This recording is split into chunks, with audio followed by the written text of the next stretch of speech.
Good morning, friends. Today topic of discussion is correlation. Correlation आपके business statistics का first chapter है आपकी class में। और कोरिलेशन हम अगर मैं बात करूं तो अगर हम डे टू डे लाइफ की बात करें तो बहुत सारे एग्जांपल्स हैं जहां पे दो वेरिएबल्स एक दूसरे के साथ क्या होते हैं, रिलेटेड होते हैं। एक अगर बढ़ता है तो दूसरा घटता है, एक बढ़ता है तो दूसरा बढ़ता है। तो एक में चेंज होने के कारण जब दूसरे वेरिएबल्स में चेंज होता है तो वो क्या कहलाता है, कोरिलेशन कहलाता है। जैसे कि मैं बात करूं प्राइस और डिमांड की, अगर प्राइस बढ़ेगा तो डिमांड डिमांड बढ़ेगी तो प्राइस घटेगा, डिमांड घटेगी तो प्राइस बढ़ेगा, ऐसा ही होता है। प्राइस तब बढ़ेगा जब डिमांड ऊपर जाएगी, है ना। तो दोनों, कुछ लोग बोलते हैं कि एक इंडिपेंडेंट है दूसरा डिपेंडेंट है, लेकिन हमें यहाँ जानने की जरूरत नहीं है कि कौन सा इंडिपेंडेंट और डिपेंडेंट है। हम तो बस ये देखना चाहते हैं कि एक में चेंज होने के कारण दूसरे में क्या हो रहा है, चेंज हो रहा है।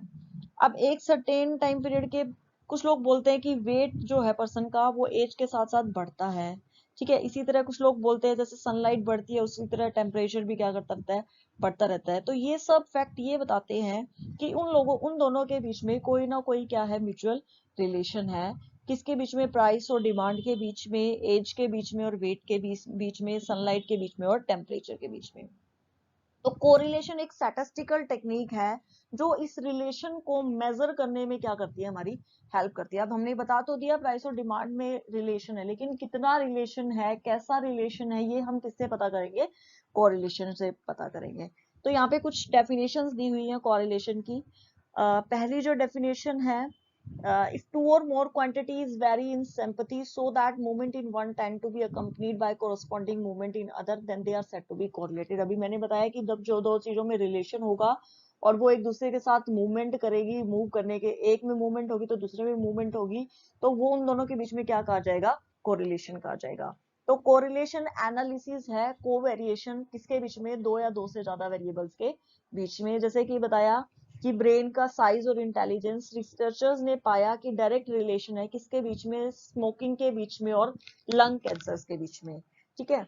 उसके बाद she says that there is no correlation between being thin and happy। पतला होने का और खुश होने का कोई लॉजिक नहीं है, इसमें कोई भी कोरिलेशन। बात हम कर रहे थे यूटिलिटी ऑफ कोरिलेशन की, क्यों स्टडी किया जाता है, क्या इंपॉर्टेंस है कोरिलेशन की। स्टैटिस्टिकल एनालिसिस में और प्रैक्टिकल लाइफ में कोरिलेशन की बहुत ज़्यादा इंपॉर्टेंट है, क्योंकि जैसे कि पहली जो चीज़ है, most of the variable same kind of relation show करते हैं। जैसे कि प्राइस और सप्लाई के बीच में रिलेशन है, अगर सप्लाई बढ़ेगी तो प्राइस घटेगा और सप्लाई बढ़ेगी तो प्राइस कम होगा, है ना। और सप्लाई कम होगी तो प्राइस बढ़ेगा। इसी तरह इनकम और एक्सपेंडिचर का, जैसे जैसे इनकम बढ़ेगी तो डेफिनेटली एक्सपेंडिचर्स भी क्या होगा, बढ़ेगा, ठीक है। तो जैसे कि कोरिलेशन एनालिसिस हेल्प करता है कि हम दो फिगर्स के बीच में रिलेशन फाइंड आउट कर सकते हैं कि सप्लाई और प्राइस के बीच में कितना रिलेशन है और इनकम और एक्सपेंडिचर के बीच में कितना रिलेशन है। दूसरी जो चीज है, हम दो या दो से ज्यादा वेरिएबल्स हैं तो उनके बीच में कौन सा म्यूचुअली रिलेटेड है और एक वेरिएबल की वैल्यू दूसरे वेरिएबल से हम फाइंड आउट कर सकते हैं। अब कोरिलेशन में तो सिर्फ हमें ये पता चला कि दोनों के बीच में कितना रिलेशन है, लेकिन रिग्रेशन से पता चलेगा कि एक इंडिपेंडेंट वेरिएबल है और दूसरा डिपेंडेंट वेरिएबल्स है। तो हम अगर हमें इंडिपेंडेंट की वेरिएबल की वैल्यू भी पता है तो उससे हम डिपेंडेंट वेरिएबल की वैल्यू क्या कर सकते हैं, कैलकुलेट कर सकते हैं। अब मोस्ट कोरिलेशन को आजकल इकोनॉमिस्ट यूज करते हैं क्योंकि वो फ्यूचर के बारे में जानना चाहते हैं कि अगर वो प्राइस बढ़ा देंगे तो डिमांड पे क्या इफेक्ट होगा, प्राइस घटाने से डिमांड पर क्या इफेक्ट होगा, सप्लाई बढ़ाने से डिमांड पे क्या इफेक्ट होगा, सप्लाई घटाने से डिमांड पे क्या इफेक्ट होगा। तो इन सब को स्टडी करने के लिए, आने वाले डिसीजंस को लेने के लिए इकोनॉमिस्ट क्या करता है, कोरिलेशन को स्टडी करता है। उसके बाद एक बिजनेस में ट्रेडर्स जो आजकल एस्टिमेशन लगाते हैं किसके बारे में, कॉस्ट के बारे में, सेल्स के बारे में, प्राइसेस के बारे में, और इसके बेसिस पे आने वाले प्लान्स को वो क्या करते हैं, फॉर्मुलेट करते हैं। तो हर एक जिंदगी के प्रैक्टिकल लाइफ में आजकल मोस्ट ऑफ कोरिलेशन एनालिसिस बहुत ज्यादा यूजफुल है कंपैरेटिव स्टडी करने में और म्यूचुअल रिलेशनशिप को एनालाइज करने में।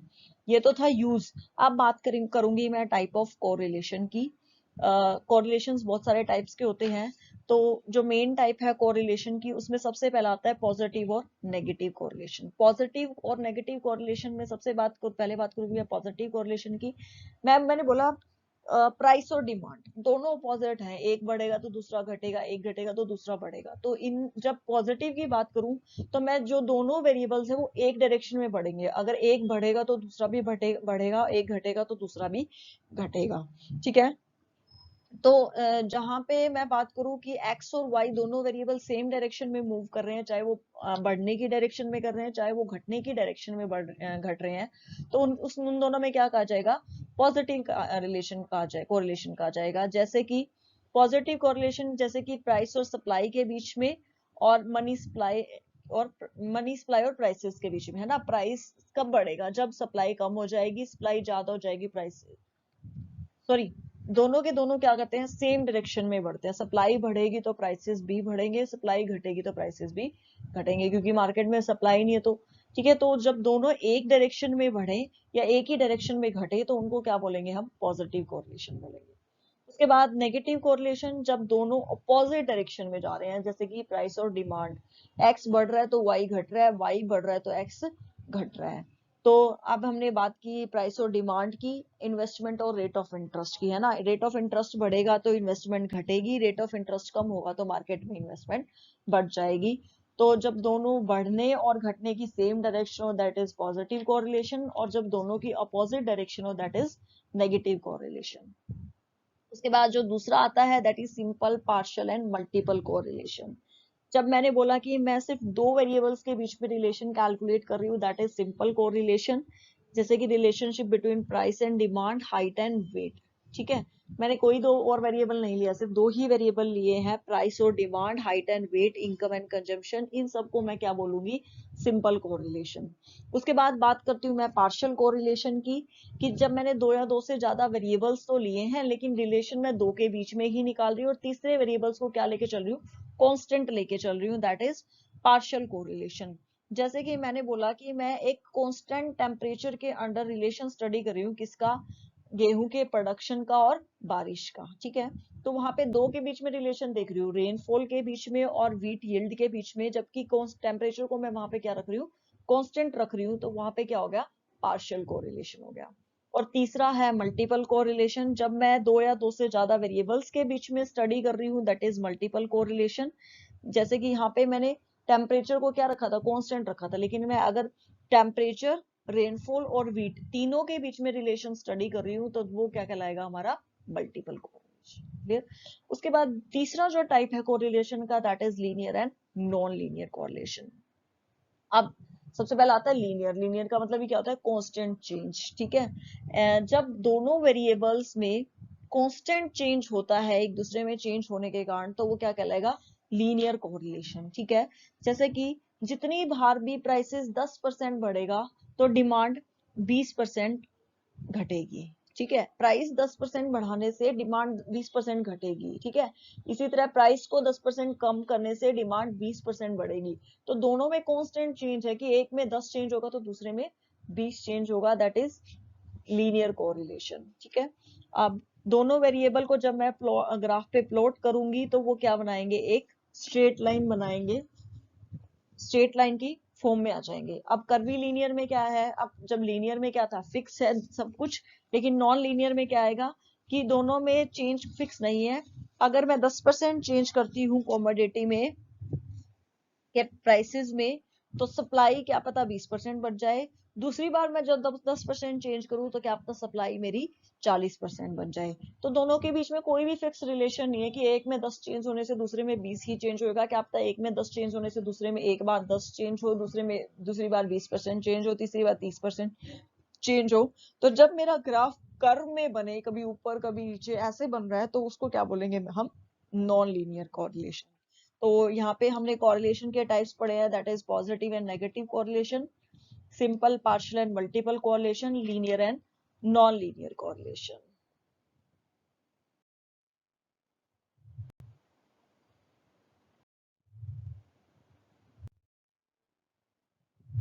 नेक्स्ट जो टॉपिक है वो है कोरिलेशन में कोरिलेशन एंड कॉजेशन। कोरिलेशन एक न्यूमेरिकल मेजर है जो बताएगा हमें कि डायरेक्शन क्या है कोरिलेशन की, और किस मैग्नीट्यूड का कोरिलेशन है दो या दो से ज्यादा वेरिएबल्स का, ठीक है। बट जरूरी नहीं है कि कभी कभी जब हम कोरिलेशन कैलकुलेट कर रहे हैं तो डेफिनेटली वो कोरिलेशन एक्चुअल में भी एग्जिस्ट कर रहा है, तो वहां पे कोरिलेशन एब्सेंट भी हो सकता है, और या फिर due to some other reasons वहां पे कोरिलेशन आ सकता है, या फिर कोई नॉनसेंस कोरिलेशन भी हो सकता है, क्योंकि ये तो एक मशीन या मैथमेटिकल कैलकुलेशन है। अगर हम कोई भी डाटा देंगे तो डेफिनेटली उनमें कोई ना कोई कोरिलेशन की वैल्यू जरूर आएगी, मे बी एक्चुअल सिचुएशन में उन लोगों में, उन दो वेरिएबल्स में कोई भी कोरिलेशन नहीं हो। तो हमें ध्यान में रखना है कि हमें ध्यान में ये रखना है कि एक्चुअल में कोई कोरिलेशन एग्जिस्ट करता है या नहीं करता है। तो नॉनसेंस कोरिलेशंस में क्या क्या रीजंस होते हैं? सबसे पहले तो म्यूचुअल डिपेंडेंस। इकोनॉमिक पॉलिसी दिखाती है कि जरूरी नहीं है कि एक वेरिएबल ही दूसरे वेरिएबल को क्या करे, इफेक्ट करे। कभी कभी दोनों वेरिएबल भी एक दूसरे को क्या कर सकते हैं, इफेक्ट कर सकते हैं। तो कभी कभी ये जानना बहुत मुश्किल हो जाता है कि कौन सा तो रीजन है और कौन सा उनका इफेक्ट है, कि कोज कौन सा है और इफेक्ट कौन सा है। जैसे कि मैंने बोला कि प्राइस जो है कॉमोडिटी का, वो अफेक्ट करता है डिमांड और सप्लाई को। ठीक है, तो लॉ ऑफ डिमांड कहता है कि जैसे कि प्राइस बढ़ेगा, डिमांड क्या हो जाएगी, गिरनी शुरू हो जाएगी। बट मैं ये सिर्फ एजम्पशन है कि प्राइस बढ़ेगा तो डिमांड घटेगी, लेकिन अगर मैं इसको देखूं तो डिमांड अगर बढ़ेगी तो डेफिनेटली, यहाँ पहले वाली सिचुएशन में हमने क्या बोल दिया कि प्राइस तो कारण है, जबकि डिमांड का घटना क्या है, इफेक्ट है उस चीज का। जबकि मैं बोलूं कि प्राइस डिमांड बढ़ी है तो डेफिनेटली प्राइसेस भी क्या होंगे, बढ़ेंगे। डिमांड घटेगी तो प्राइसेस भी क्या होंगे, कम होंगे। तो कभी कभी ये पता लगाना मुश्किल हो जाता है कि कौन सा रीजन है और कौन सा इफेक्ट है। तो हम ये नहीं बोल सकते कि प्राइस इंडिपेंडेंट वेरिएबल और डिमांड डिपेंडेंट वेरिएबल है, क्योंकि डिमांड के घटना एक कारण हो सकता है प्राइस के घटने का भी। ठीक है, तो वहां पे हाई डिग्री ऑफ कोरिलेशन है दो वेरिएबल्स के बीच में, क्योंकि उन दोनों में क्या है, म्यूचुअल डिपेंडेंस है। और वहां पे ये जानना बहुत मुश्किल है कि कौन सा कोज है और कौन सा इफेक्ट है। दूसरा जो कोरिलेशन में हो सकता है ड्यू टू प्योर चांस, कभी कभी स्मॉल सैंपल हम ले सकते हैं तो दो वेरिएबल्स हाईली कोरिलेटेड होते हैं, जबकि जब मैं यूनिवर्स की बात करती हूँ तो वो एक दूसरे से अनकोरिलेटेड होते हैं। यूनिवर्स मतलब हम बहुत बहुत सारा का सारा सैंपल साइज, जितना पॉपुलेशन हमें लेनी चाहिए थी, सैंपल जो हमने उसमें से सेलेक्ट किया है उसको स्टडी करने के लिए। ठीक है, तो अगर मैं बात करूं कि मैं इंडिया के कंज्यूमर के का टेस्ट जानना चाहती हूँ रिगार्डिंग पतंजलि प्रोडक्ट्स, तो जब मैं पूरी इंडिया के एक एक बंदे का एनालिसिस करूंगी, दैट इज यूनिवर्स। और जब मैं कुछ डिस्ट्रिक्ट सेलेक्ट करके उनमें से कुछ लोगों का सिलेक्शन करके उनका स्टडी करूंगी, दैट इज सैंपल स्टडी। तो कभी कभी स्मॉल सैंपल लेने के कारण दो दो चीजों में, वेरिएबल्स में कोरिलेशन आ जाता है, लेकिन जब मैं पॉपुलेशन को स्टडी करती हूँ तो उनमें वो दोनों क्या आते हैं, अनकोरिलेटेड आते हैं। तो वो जो कोरिलेशन आ रहा है वो तो या तो प्योर रैंडम सैम्पलिंग की वजह से आ रहा है, या फिर जो इन्वेस्टिगेटर जिसने वो स्टडी की है उसकी बायसनेस के कारण आ रहा है। जैसे कि एग्जाम्पल में दे दिया, इनकम 5,000, 6,000, 7,000, 8,000, 9,000 है, वेट 100, 120, 140, 160, 180 है। तो अब ऊपर डेटा में क्या दिखाया गया है कि there is perfect positive correlation. अब मैंने क्या बोला कि मेरी इनकम जब 5,000 थी तो वेट 100 था, जब मेरी इनकम 6,000 हुई तो वेट 120 हो गया, जब मेरी इनकम 7,000 हुई तो मेरा वेट 140 केजी का हो गया, जब 8,000 हुई तो 160 केजी का हो गया।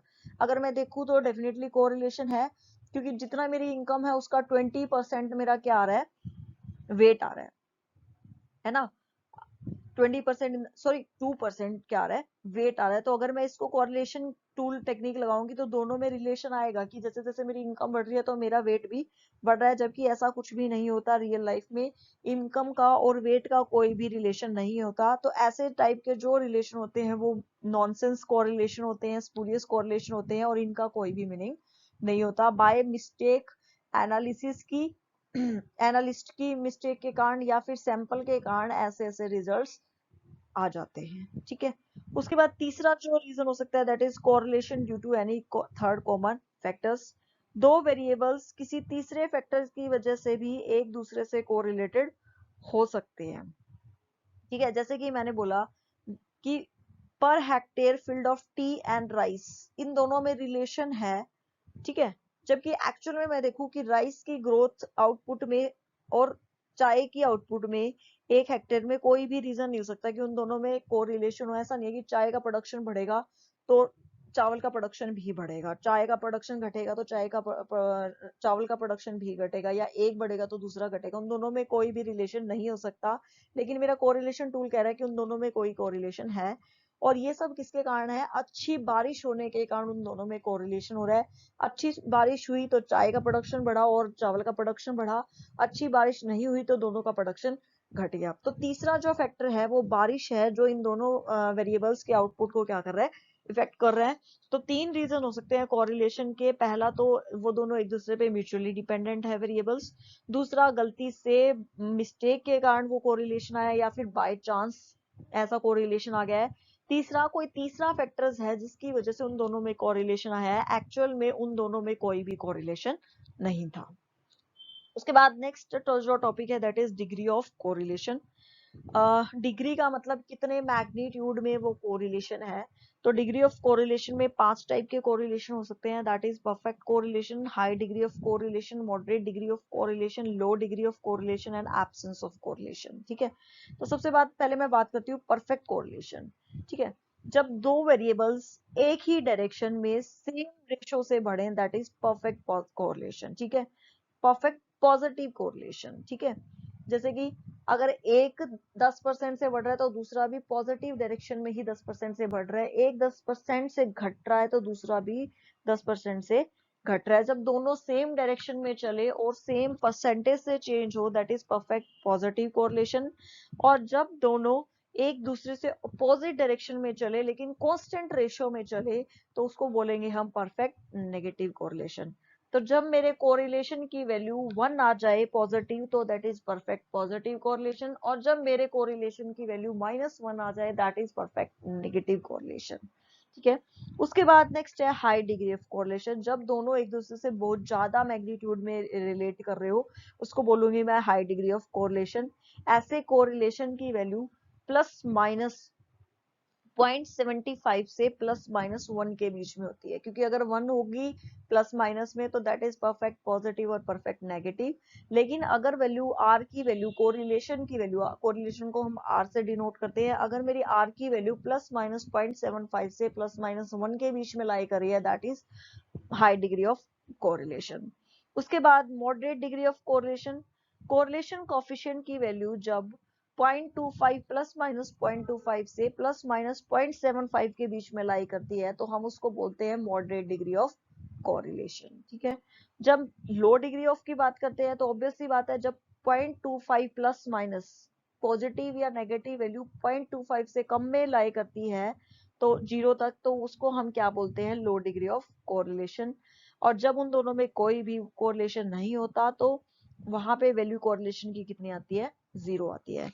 तो मैं परफेक्ट कोरिलेशन की बात करूं तो वैल्यू लाई करेगी +-1 में, पॉजिटिव के लिए 1 और नेगेटिव के लिए -1। जब हाई डिग्री की बात करूं तो +-0.75 से +-1 तक लाई करेगी। जब मैं बात करूं कि मॉडरेट डिग्री ऑफ कोरिलेशन है तो +-25 से +-1 लाई करेगी, सॉरी +-25 से +-0.75 तक लाई करेगी। जब मैं बात करूं लो डिग्री ऑफ कोरिलेशन की तो +-0.25 से +-0 को लाई करेगी। और जब मैं बात करूं कि कोरिलेशन एब्सेंट है तो वहां पे कोरिलेशन की वैल्यू 0 होगी। तो आज हमने जो बात की है वो थी कोरिलेशन क्या होता है, कोरिलेशन का क्या यूज है, कहाँ इसको यूज किया जाता है, कितने टाइप का कोरिलेशन हो सकता है, कोरिलेशन और कॉजेशन क्या होता है, मतलब क्या रीजंस हो सकते हैं कि कोरिलेशन आया है। और लास्ट जो पॉइंट आज हमने डिस्कस किया that is degree of correlation, कि उन दोनों के बीच में कोरिलेशन कितना है। कल हम बात करेंगे कोरिलेशंस के मेथड्स की, जिसमें 5 तरह के कोरिलेशन कैलकुलेट करने के मेथड होते हैं। 2 तो ग्राफिकल मेथड होते हैं और 3 अलजेब्रिक मेथड होते हैं। जो ग्राफिकल मेथड्स होते हैं उसमें कोरिलेशन ग्राफ से कैलकुलेट किया जाता है, और जो अलजेब्रिक मेथड्स होते हैं उनमें कोरिलेशन मैथमेटिकल कैलकुलेशन से कैलकुलेट किया जाता है। इसके बारे में मैं नेक्स्ट वीडियो में बताऊंगी। Thank you.